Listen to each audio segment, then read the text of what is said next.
प्रभुं प्राणनाथं विभुं विश्वनाथं जगन्नाथनाथं सदानन्दभाजं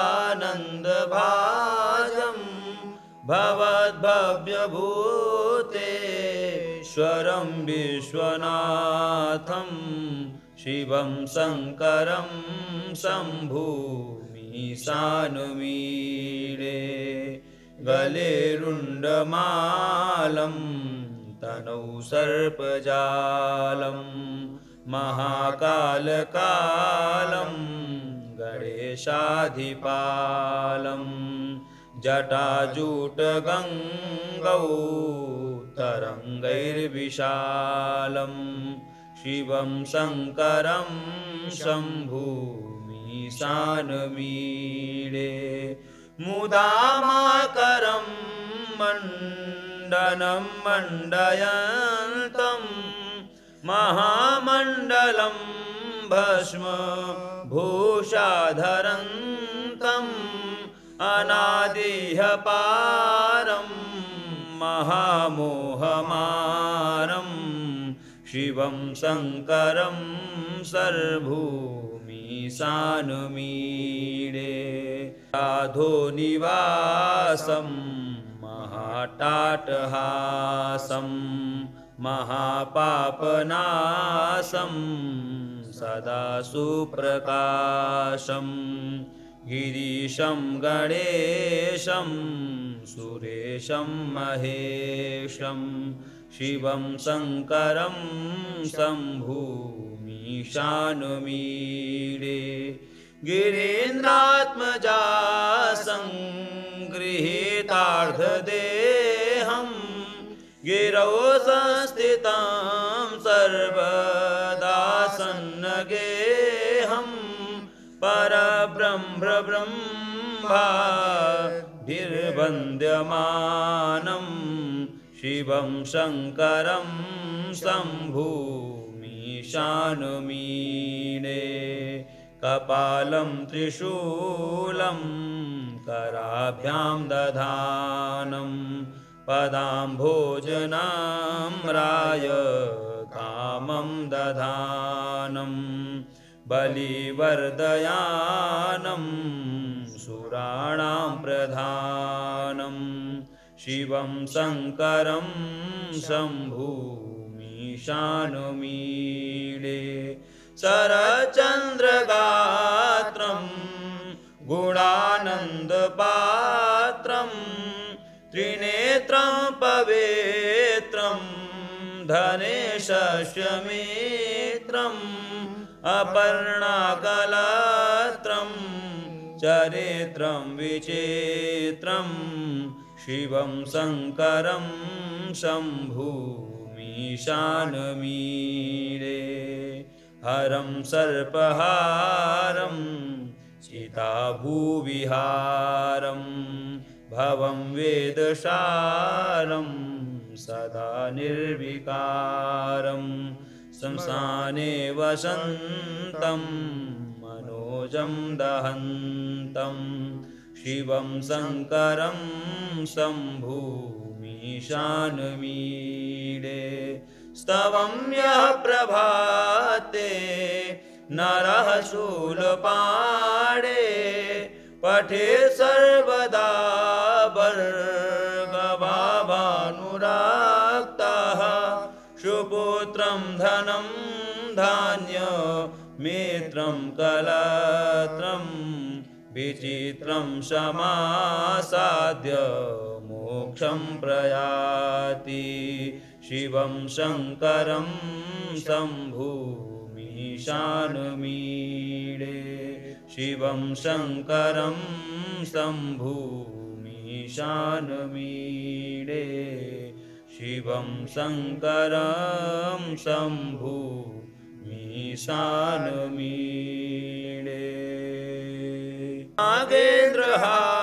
नागेन्द्रहाराय त्रिलोचनाय भस्माङ्गरागाय महेश्वराय नित्याय शुद्धाय दिगम्बराय तस्मै नकाराय नमः शिवाय मन्दाकिनी सलिलचन्दनचर्चिताय नन्दीश्वर प्रमथनाथ महेश्वराय मन्दारपुष्प बहुपुष्प सुपूजिताय तस्मै मकाराय नमः शिवाय शिवाय गौरी वदनाब्जवृन्द सूर्याय दक्षाध्वरनाशकाय श्रीनीलकण्ठाय वृषध्वजाय तस्मै शिकाराय नमः शिवाय वसिष्ठकुम्भोद्भवगौतमार्य मुनीन्द्रदेवार्चितशेखराय चन्द्रार्कवैश्वानरलोचनाय तस्मै मकाराय नमः शिवाय यक्षस्वरूपाय जटाधराय पिनाकहस्ताय सनातनाय दिव्याय देवाय दिगम्बराय तस्मै यकाराय नमः शिवाय तस्मै यकाराय नमः शिवाय तस्मै यकाराय नमः शिवाय पञ्चाक्षरमिदं पुण्यं यः पठेत् शिवसन्निधौ शिवलोकमवाप्नोति शिवेन सह मोदते सौराष्ट्रे सोमनाथं च श्रीशैले मल्लिकार्जुनम् उज्जयिन्यां महाकार मोङ्कारममलेश्वरम् परल्यां वैद्यनाथं च डाकिन्यां भीमशङ्करम् सेतुबन्धे तु रामेशं नागेशं दारुकावने वाराणस्यां तु विश्वेशं त्र्यम्बकं गौतमीतटे हिमालये तु केदारं भूष्मेशं च शिवालये एतानि ज्योतिर्लिङ्गानि सायं प्रातः पठेन्नरः सप्तजन्मकृतं पापं स्मरणेन विनश्यति सप्तजन्मकृतं पापं स्मरणेन विनश्यति प्रभुं प्राणनाथं विभुं विश्वनाथं जगन्नाथनाथं सदानन्दभाजं भवद्भव्यभूतेश्वरं विश्वनाथं शिवं शङ्करं शम्भुमीशानुमीडे गले रुण्डमालं तनौ सर्पजालं महाकालकालं गणेशाधिपालं जटाजूटगङ्गौ तरङ्गैर्विशालं शिवं शङ्करं शम्भुमीशानमीडे मुदामाकरं मण्डनं मण्डयन्तं महामण्डलं भस्म भूषाधरन्तम् अनादिह्य पारं महामोहमारं शिवं शङ्करं सर्वभूमिशानुमीडे साधोनिवासं महाटाटहासं महापापनाशं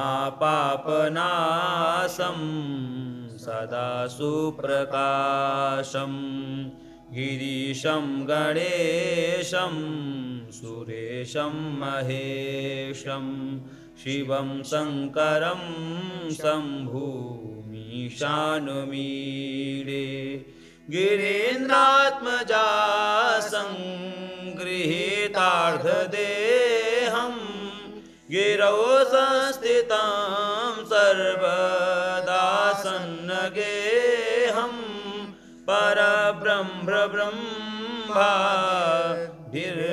परब्रह्मभिर्वन्द्यमानं शिवं शङ्करं शम्भुमीशानुमीडे कपालं त्रिशूलं कराभ्यां दधानं पदाम्भोजनाम्राय कामं दधानं बलिवर्दयानं सुराणां प्रधानं शिवं शङ्करं शम्भुमीशानुमीडे शरच्चन्द्रगात्रं गुणानन्दपात्रं त्रिनेत्रं पवित्रं धनेशस्यमित्रम्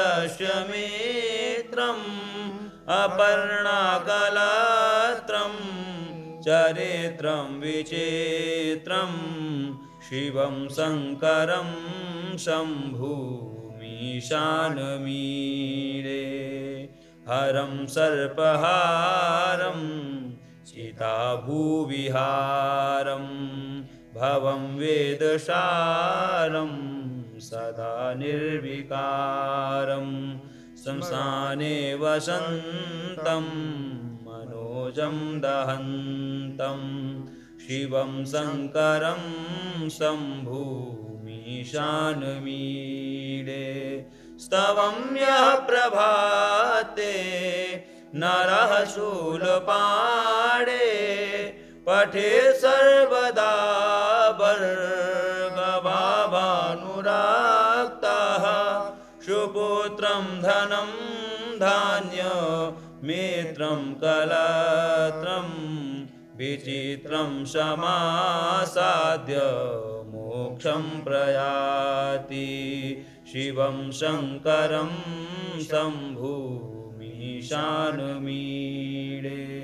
शिवं शङ्करं शम्भुमीशानुमीडे शिवं शङ्करं शम्भुमीशानुमीडे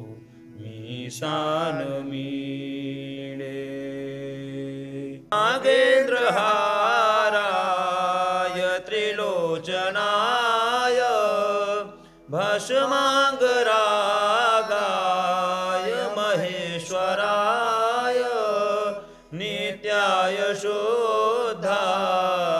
दिगम्बराय तस्मै नकाराय नमः शिवाय मन्दाकिनी सलिलचन्दनचर्चिताय नन्दीश्वर प्रमथनाथ महेश्वराय मन्दारपुष्पबहुपुष्पसुपूजिताय तस्मै मकाराय नमः शिवाय शिवाय गौरी वदनाब्जवृन्द सूर्याय दक्षाध्वरनाशकाय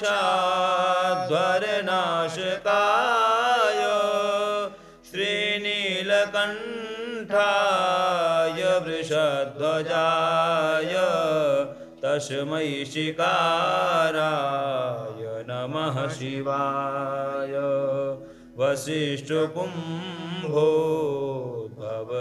वसिष्ठकुम्भोद्भवगौतमार्य मुनीन्द्रदेवार्चितशेखराय चन्द्रार्कवैश्वानर वरलोचनाय तस्मै श्मकाराय नमः शिवाय यक्षस्वरूपाय जटाधराय पिनाकहस्ताय सनातनाय दिव्याय देवाय दिगम्बराय तस्मै यकाराय नमः शिवाय तस्मै यकाराय नमः शिवाय तस्मै यकाराय नमः शिवाय पञ्चाक्षरमिदं पुण्यं यः पठेत् शिवसन्निधौ शिवलोकमवाप्नोति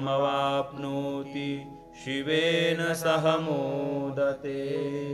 सौराष्ट्रे सोमनाथं च श्रीशैले मल्लिकार्जुनम्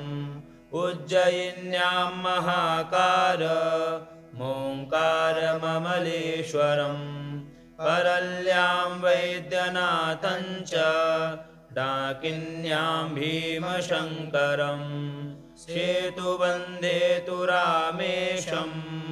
नागेशं दारुकावने वाराणस्यां तु विश्वेशं त्र्यम्बकं गौतमीतटे हिमालये तु केदारं भूष्मेशं च शिवालये एतानि ज्योतिर्लिङ्गानि सायं प्रातः पठेन्नरः सप्तजन्मकृतं पापं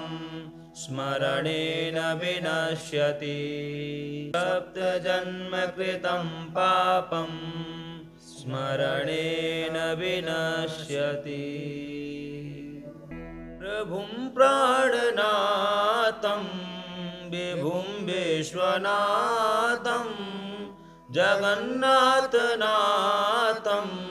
सदानन्दभाजं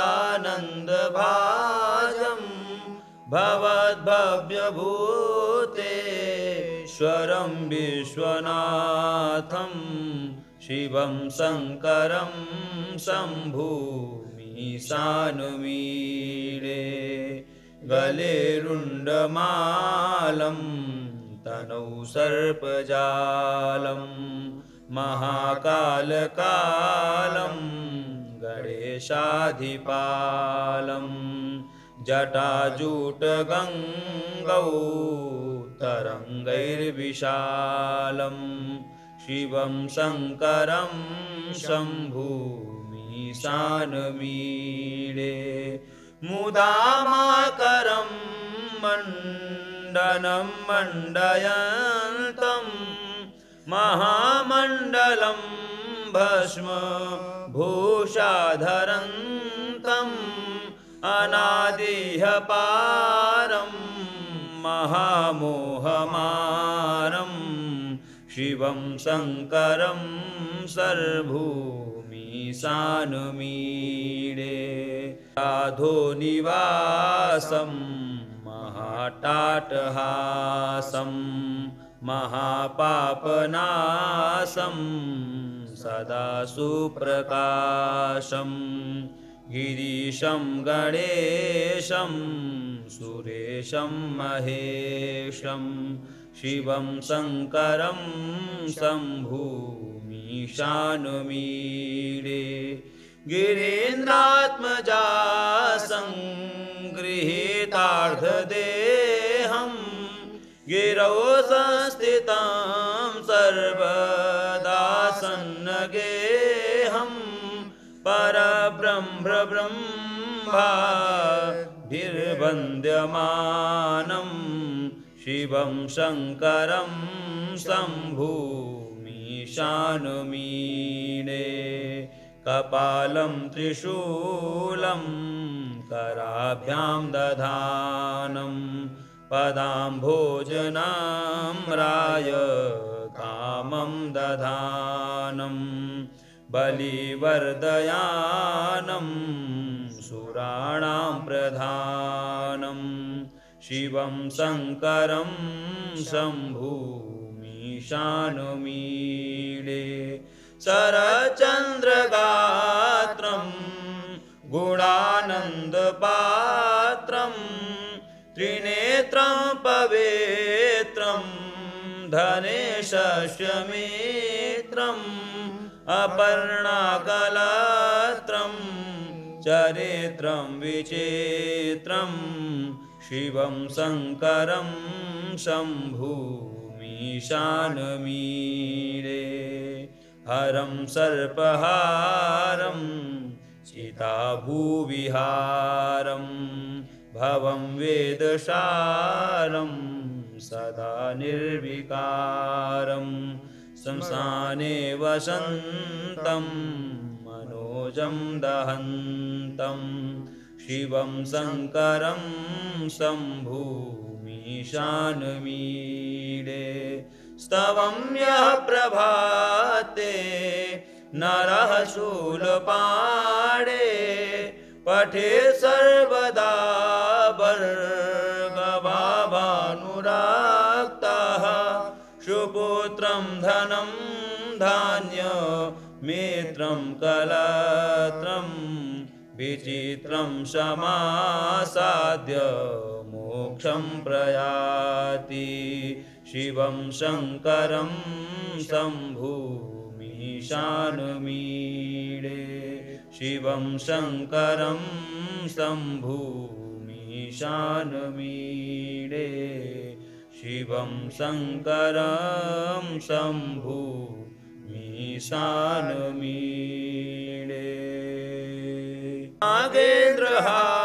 नागेन्द्रहाराय त्रिलोचनाय भस्माङ्गरागाय महेश्वराय नित्याय शुद्धाय दिगम्बराय तस्मै नकाराय नमः शिवाय मन्दाकिनी सलिलचन्दनचर्चिताय नन्दीश्वर प्रमथनाथ महेश्वराय मन्दारपुष्पबहुपुष्पसुपूजिताय तस्मै मकाराय नमः शिवाय शिवाय गौरी वदनाब्जवृन्द सूर्याय दक्षाध्वरनाशकाय श्रीनीलकण्ठाय वृषध्वजाय तस्मै शिकाराय नमः शिवाय वसिष्ठकुम्भोद्भवगौतमार्य मुनीन्द्रदेवार्चितशेखराय चन्द्रार्कवैश्वानरलोचनाय तस्मै मकाराय नमः शिवाय यक्षस्वरूपाय जटाधराय पिनाकहस्ताय सनातनाय देव्याय देवाय दिगम्बराय तस्मै यकाराय नमः शिवाय तस्मै यकाराय नमः शिवाय तस्मै यकाराय नमः शिवाय पञ्चाक्षरमिदं पुण्यं यः पठेत् शिवसन्निधौ शिवलोकमवाप्नोति शिवेन सह मोदते सौराष्ट्रे सोमनाथं च श्रीशैले मल्लिकार्जुनम् उज्जयिन्यां महाकार मोङ्कारममलेश्वरम् परल्यां वैद्यनाथं च डाकिन्यां भीमशङ्करं सेतुबन्धे तु रामेशं नागेशं दारुकावने वाराणस्यां तु विश्वेशं त्र्यम्बकं गौतमीतटे हिमालये तु केदारं भूष्मेशं च शिवालये एतानि ज्योतिर्लिङ्गानि सायं प्रातः पठेन्नरः सप्तजन्मकृतं पापं स्मरणेन विनश्यति सप्तजन्मकृतं पापं स्मरणेन विनश्यति प्रभुं प्राणनाथं विभुं विश्वनाथं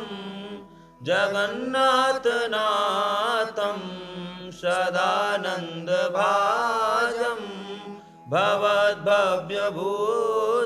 भवद्भव्यभूतेश्वरं विश्वनाथं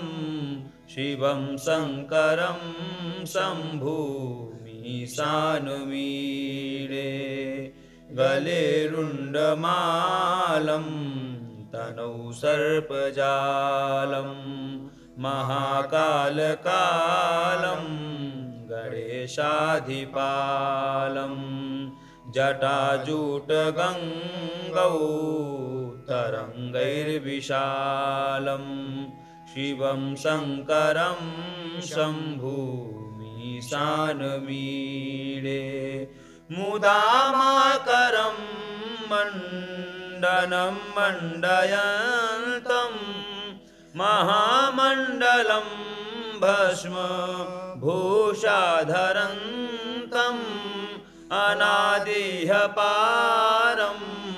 महामोहमारं शिवं शङ्करं सर्वभूमिशानुमीडे साधोनिवासं महाटाटहासं महापापनाशं सदा सुप्रकाशं गिरीशं गणेशं सुरेशं महेशं शिवं शङ्करं शम्भुमीशानुमीडे गिरीन्द्रात्मजा सङ्गृहीतार्धदेहं गिरौ संस्थितं सर्वदा सन्नगेहं परब्रह्मब्रह्माभिर्वन्द्यमानं शिवं शङ्करं शम्भुमीशानुमीडे कपालं त्रिशूलं कराभ्यां दधानं पदाम्भोजनाम्राय कामं दधानं बलिवर्दयानं सुराणां प्रधानं शिवं शङ्करं शम्भुमीशानुमीडे शरच्चन्द्रगात्रं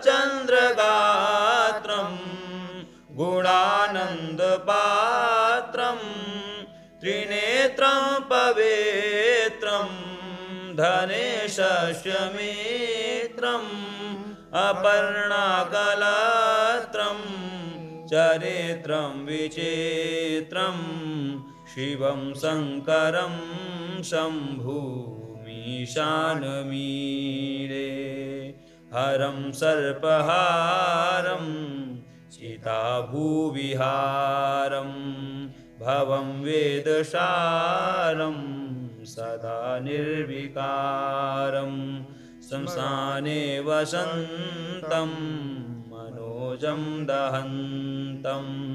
शिवं शङ्करं शम्भुमीशानुमीडे स्तवं यः प्रभाते नरः शूलपाणे पठे सर्वदा भर्गभानुराक्तः सुपुत्रं धनं धान्यमित्रं चित्रं कलत्रं विचित्रं समासाद्य मोक्षं प्रयाति शिवं शङ्करं शम्भुमीशानमीडे शिवं शङ्करं शम्भुमीशानमीडे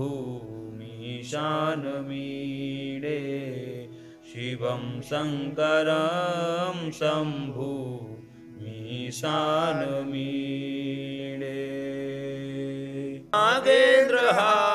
नागेन्द्रहाराय त्रिलोचनाय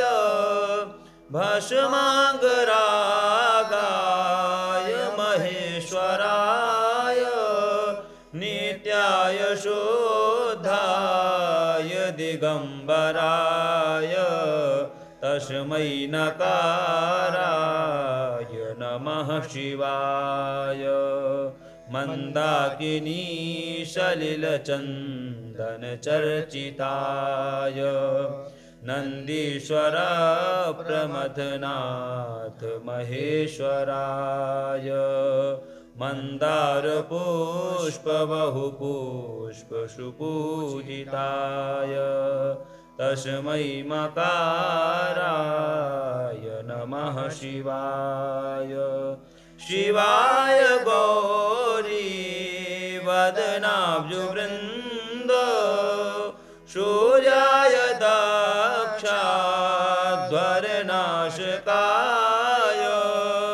श्रीनीलकण्ठाय वृषध्वजाय तस्मै शिकाराय नमः शिवाय वसिष्ठकुम्भोद्भवगौतमार्य मुनीन्द्रदेवार्चितशेखराय चन्द्रार्कवैश्वानरलोचनाय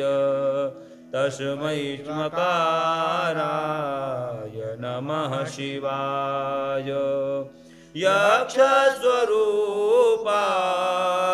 जटाधराय पिनाकहस्ताय सनातनाय दिव्याय देवाय दिगम्बराय तस्मै यकाराय नमः शिवाय तस्मै यकाराय नमः शिवाय तस्मै यकाराय नमः शिवाय पञ्चाक्षरमिदं पुण्यं यः पठेत् शिवसन्निधौ शिवलोकमवाप्नोति शिवेन सह मोदते सौराष्ट्रे सोमनाथं च श्रीशैले मल्लिकार्जुनम् उज्जयिन्यां महाकार मोङ्कारममलेश्वरं परल्यां वैद्यनाथं च डाकिन्यां भीमशङ्करं सेतुबन्धे तु रामेशं नागेशं दारुकावने वाराणस्यां तु विश्वेशं त्र्यम्बकं गौतमीतटे हिमालये तु केदारं घुष्मेशं च शिवालये एतानि ज्योतिर्लिङ्गानि सायं प्रातः पठेन्नरः सप्तजन्मकृतं पापं स्मरणेन विनश्यति सप्तजन्मकृतं पापं स्मरणेन विनश्यति प्रभुं प्राणनाथं विभुं विश्वनाथं जगन्नाथनाथं सदानन्दभाजं भवद्भव्यभूतेश्वरं विश्वनाथं शिवं शङ्करं शम्भुमीशानमीडे गले रुण्डमालं तनौ सर्पजालं महाकालकालं गणेशाधिपालं जटाजूटगङ्गौ तरङ्गैर्विशालं शिवं शङ्करं शम्भुमीशानमीडे मुदामाकरं मण्डनं मण्डयन्तं महामण्डलं भस्म भूषाधरन्तम् अनादिह्य पारं महामोहमारं शिवं शङ्करं सर्वभूमिशानुमीडे साधोनिवासं महाटाटहासं महापापनाशं सदा सुप्रकाशं गिरीशं गणेशं सुरेशं महेशं शिवं शङ्करं शम्भुमीशानुमीडे गिरीन्द्रात्मजा सङ्गृहीतार्धदेहं गिरौ संस्थितं सर्वदा सन्नगेहं परब्रह्मब्रह्माभिर्वन्द्यमानं शिवं शङ्करं शम्भुमीशानुमीडे कपालं त्रिशूलं कराभ्यां दधानं पदाम्भोजनाम्राय कामं दधानं बलिवर्दयानं सुराणां प्रधानं शिवं शङ्करं शम्भुमीशानुमीडे शरच्चन्द्रगात्रं गुणानन्दपात्रं त्रिनेत्रं पवित्रं धनेशस्यमित्रम् अपर्णाकलत्रं चरित्रं विचित्रं शिवं शङ्करं शम्भुमीशानुमीडे हरं सर्पहारं चिताभूविहारं भवं वेदसारं सदा निर्विकारं श्मशाने वसन्तं मनोजं दहन्तं शिवं शङ्करं शम्भुमीशानुमीडे स्तवं यः प्रभाते नरः शूलपाणे पठे सर्वदा भर्गभानुराक्तः सुपुत्रं धनं धान्यमित्रं कलत्रं विचित्रं समासाद्य मोक्षं प्रयाति शिवं शङ्करं शम्भुमीशानुमीडे शिवं शङ्करं शम्भुमीशानुमीडे शिवं शङ्करं शम्भुमीशानुमीडे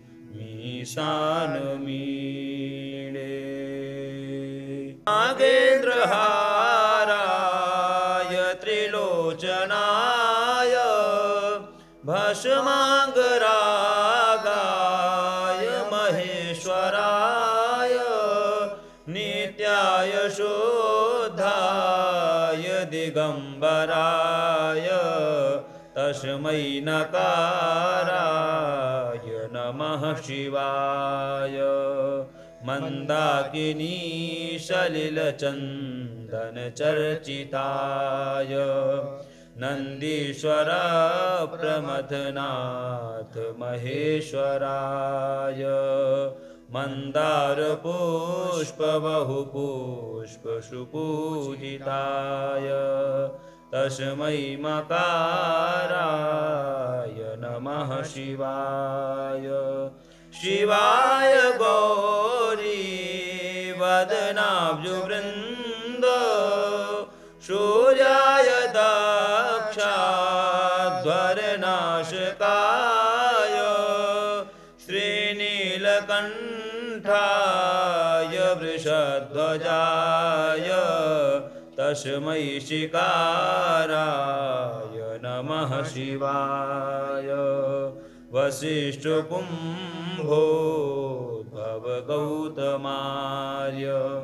मुनीन्द्रदेवार्चितशेखराय चन्द्रार्कवैश्वानरलोचनाय तस्मै मकाराय नमः शिवाय। यक्षस्वरूपाय जटाधराय पिनाकहस्ताय सनातनाय दिव्याय देवाय दिगम्बराय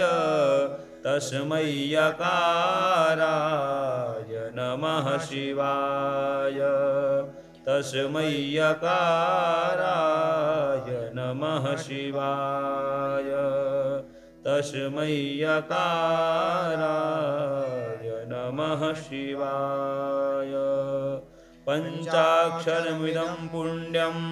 यः पठेत् शिवसन्निधौ शिवलोकमवाप्नोति शिवेन सह मोदते। सौराष्ट्रे सोमनाथं च श्रीशैले मल्लिकार्जुनम् उज्जयिन्यां महाकार मोङ्कारममलेश्वरम् परल्यां वैद्यनाथं च डाकिन्यां भीमशङ्करम् सेतुबन्धे तु रामेशं नागेशं दारुकावने वाराणस्यां तु विश्वेशं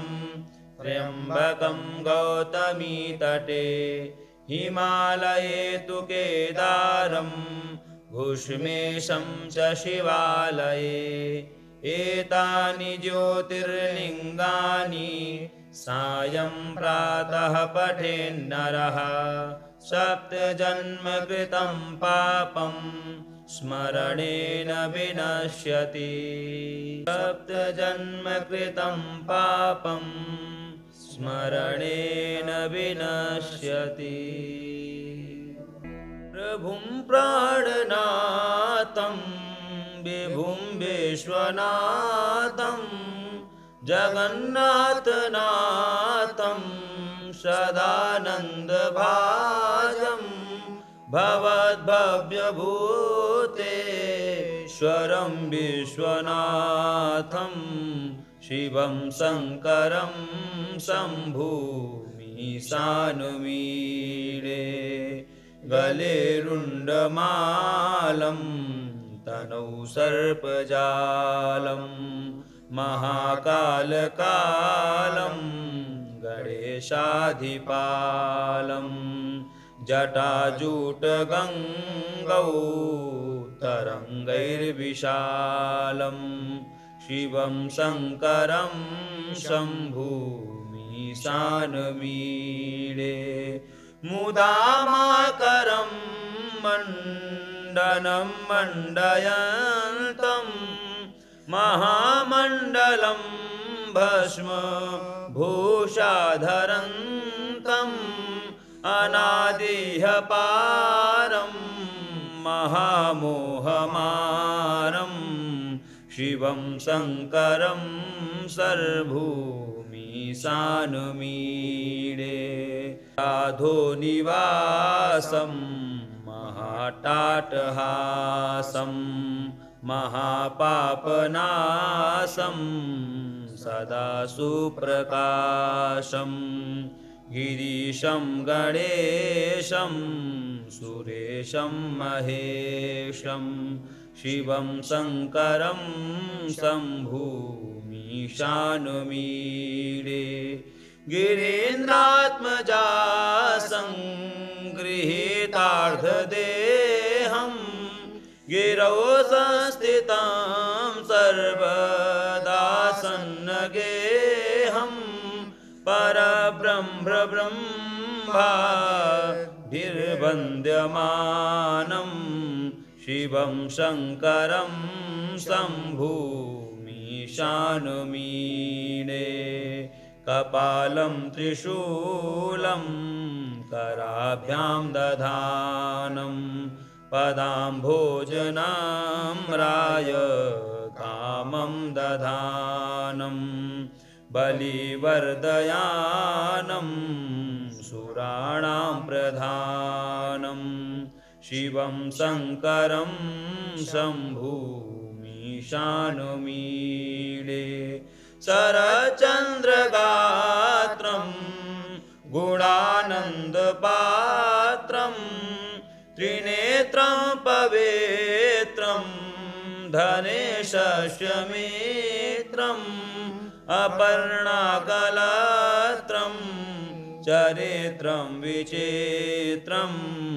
शिवं शङ्करं शम्भुमीशानमीडे हरं सर्पहारं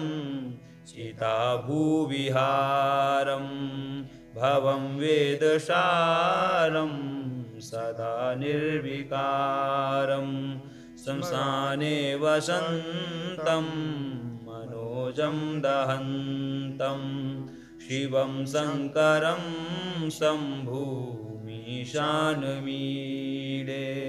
स्तवं यः प्रभाते नरः शूलपाणे पठे सर्वदा भर्गभानुराक्तः सुपुत्रं धनं धान्यमित्रं कलत्रं विचित्रं समासाद्य मोक्षं प्रयाति शिवं शङ्करं शम्भुमीशानमीडे शिवं शङ्करं शम्भुमीशानमीडे शिवं शङ्करं शम्भुमीशानमीडे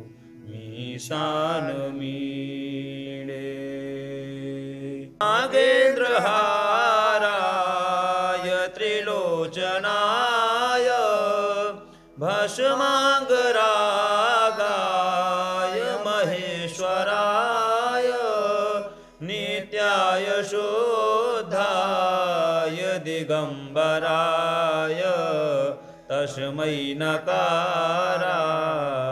नमः शिवाय मन्दाकिनी सलिलचन्दनचर्चिताय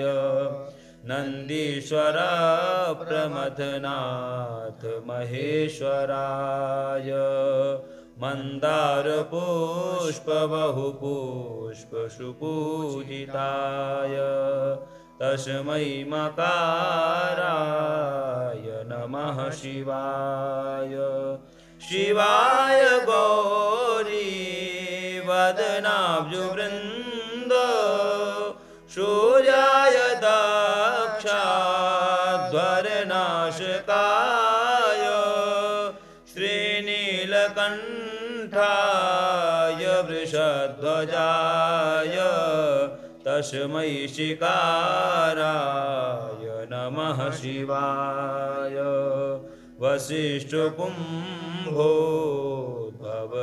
वसिष्ठकुम्भोद्भवगौतमार्य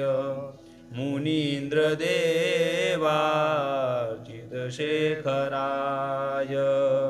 चन्द्रार्कवैश्वानरलोचनाय तस्मै मकाराय नमः शिवाय यक्षस्वरूपाय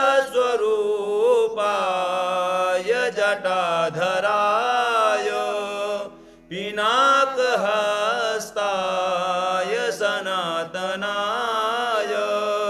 देव्याय देवाय दिगम्बराय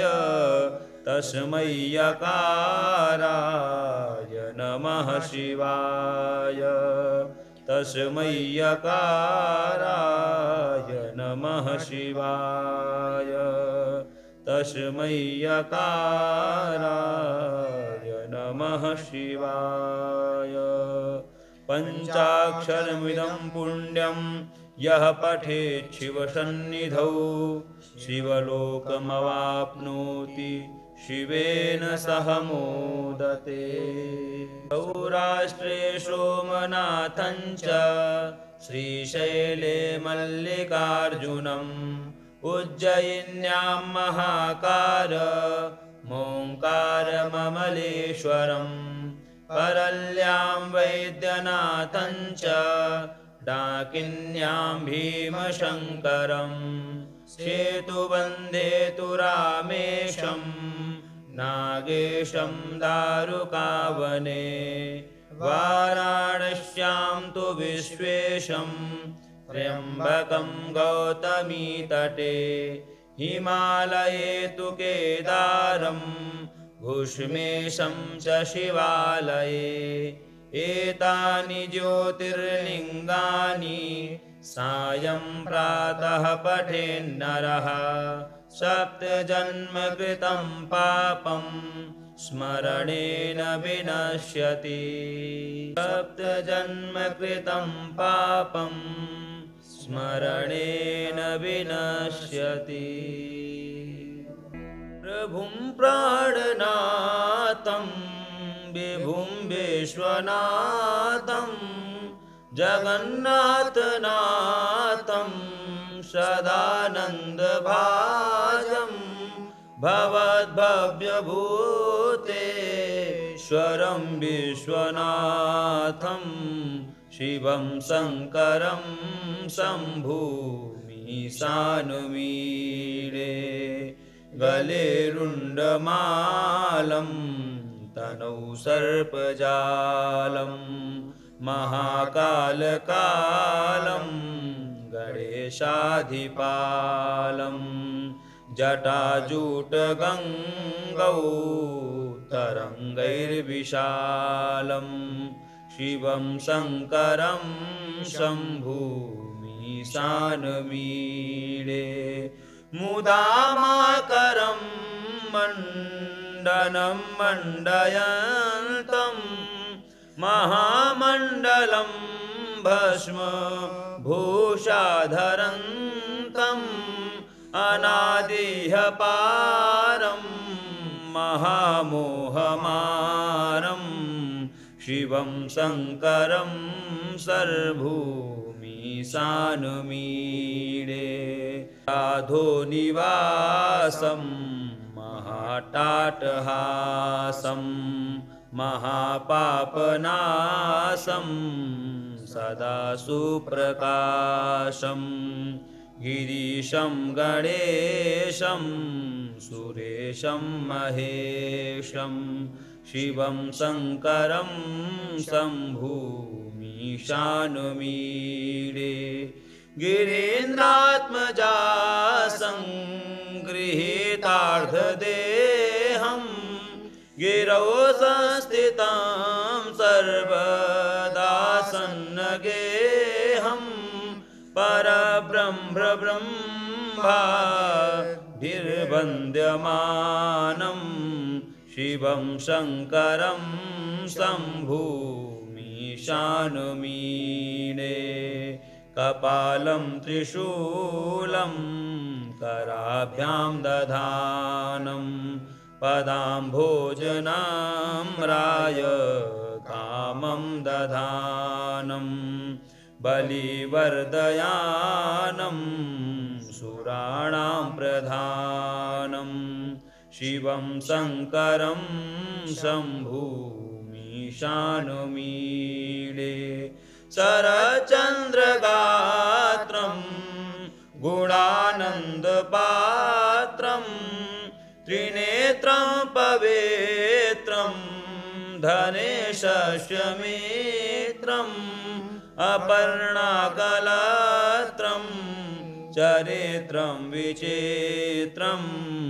शिवं शङ्करं शम्भुमीशानमीडे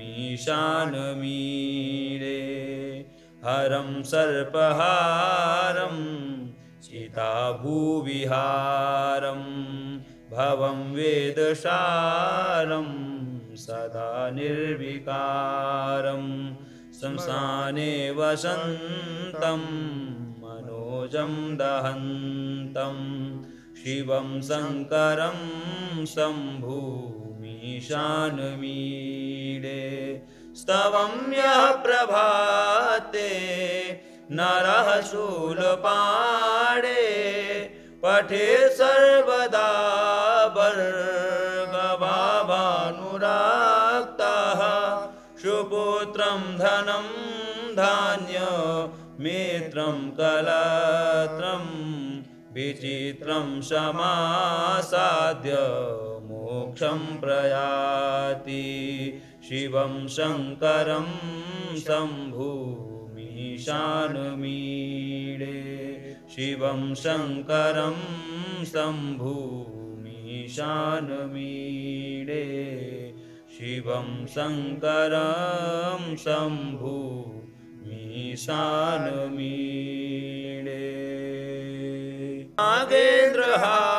नागेन्द्रहाराय त्रिलोचनाय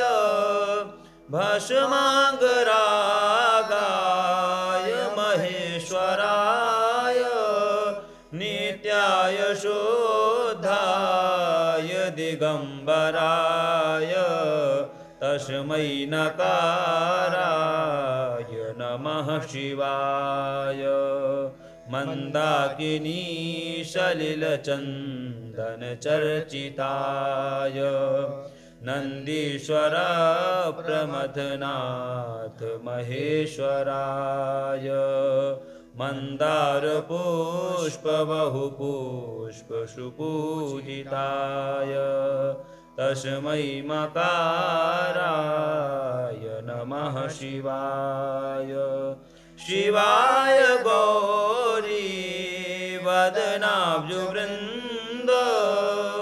सूर्याय दक्षाध्वरनाशकाय श्रीनीलकण्ठाय वृषध्वजाय तस्मै शिकाराय नमः शिवाय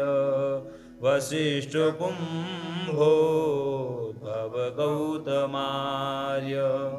मुनीन्द्रदेवार्चितशेखराय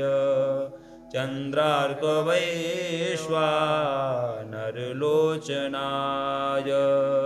तस्मै मकाराय नमः शिवाय यक्षस्वरूपाय जटाधराय पिनाकहस्ताय सनातनाय देव्याय देवाय दिगम्बराय तस्मै यकाराय नमः शिवाय तस्मै यकाराय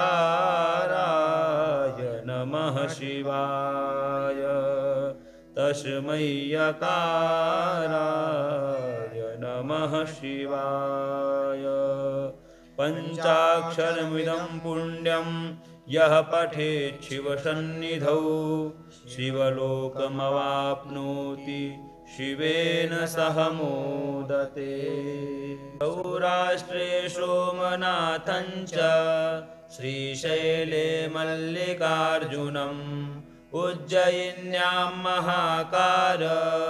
मोङ्कारममलेश्वरं परल्यां वैद्यनाथं च डाकिन्यां भीमशङ्करं सेतुबन्धे तु रामेशं नागेशं दारुकावने वाराणस्यां तु विश्वेशं त्र्यम्बकं गौतमीतटे हिमालये तु केदारं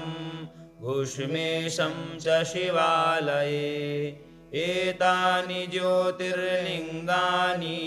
सायं प्रातः पठेन्नरः सप्तजन्मकृतं पापं